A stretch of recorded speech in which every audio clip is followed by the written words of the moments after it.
Hello बच्चों, let's see the question. And here the question says that the plants obtain Fe, that is the iron, in the form of. तो plants को जो iron मिलता है वो iron किस form में मिलता है ये हमें बताना है. What is the form of getting that iron? हम यहाँ पे लिखते हैं Fe. आयरन का हमें बताना है कि वो कैसे फॉर्म में, किस रूप में प्लांट्स जो है वो ऑब्टेन करेंगे. बेसिकली जो आयरन होता है it is a very important element for plant. मतलब कि इसेंशियल एलिमेंट जो होता है ना प्लांट के, उनमें से वो एक है. तो ये प्लांट जो होता है, ये प्लांट्स में आयरन कैसे एब्जॉर्ब होगा, या फिर हम कह सकते हैं आयरन वो किस तरीके से, किस फॉर्म में ऑब्टेन करेंगे. तो बेसिकली वो ऑब्टेन करते हैं in the form of ferric ions. और फेरिक आयंस कौन से आयंस होते हैं? Fe3+ ion.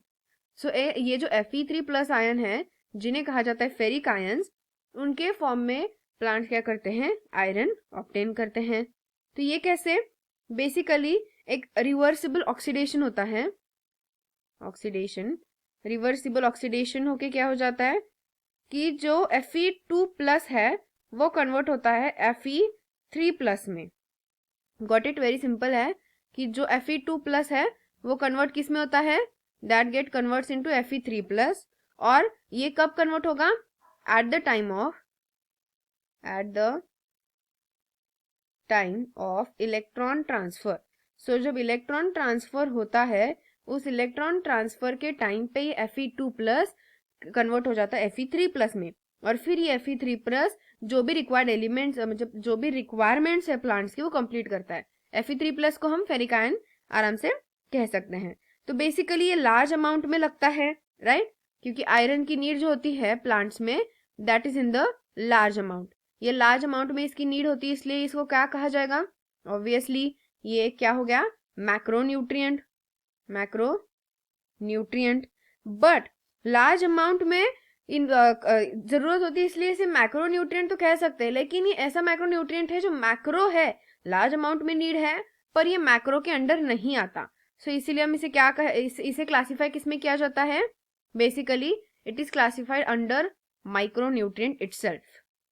माइक्रोन्यूट्रिएंट इटसेल्फ मतलब सबसे लार्ज क्वांटिटी में इसकी जरूरत होती है प्लांट्स को, पर फिर भी इसे एक माइक्रोन्यूट्रिएंट ही कहा जाता है. लेकिन अगर हम सारे माइक्रोन्यूट्रिएंट्स को कंपेयर करें तो इन ऑल ऑफ देम सबसे ज्यादा जरूरत आयरन की होगी. सो ये जो भी हमारे मतलब प्लांट्स में होने वाले जो भी एंजाइम्स होते हैं, एंजाइम्स के एक्टिवेशन होता है, कैटेलाइजेशन एंजाइम्स होते हैं, उनके एक्टिवेशन के लिए इसेंशियल होता है. जैसे कि क्लोरोफिल फॉर्मेशन के लिए, करेक्ट? क्लोरोफिल फॉर्मेशन एक बहुत इंपॉर्टेंट स्टेप है, और ये क्लोरोफिल फॉर्मेशन के लिए आयरन सबसे इंपॉर्टेंट होता है, right? So iron is very important for the chlorophyll formation. तो यहाँ पे हमारा सही आंसर क्या आएगा? Obviously it will be the option number A, that is the ferric ions. That will be the proper and correct answer for this question. I hope you got the answer very well. Thank you and all the best.